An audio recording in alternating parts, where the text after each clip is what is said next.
Go!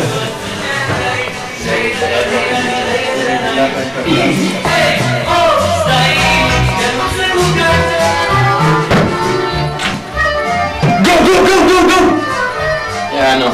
Whatever. Dar ce-ai făcut, mă, acolo? Lasă-mă. Fă o poză ca să mă vrei să te duci? Ne pui mei. Bogdan? Nu. Ia. Când veni mama aici, te tot. Whatever.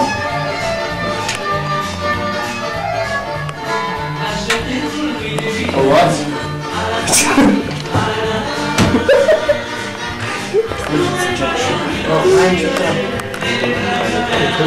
Să-ți vadă, dă-te. Salut din chestia asta. Înțelegi?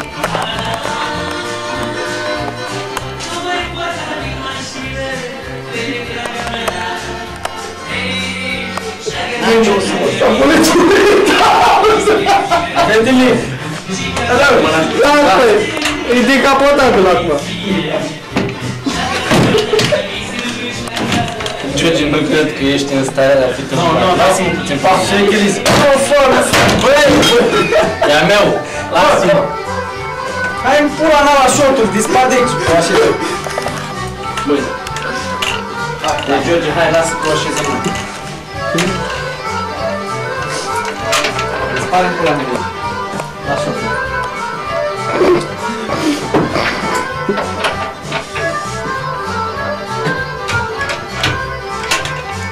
Mama e, vezi mă că-s balamale rupti, mă.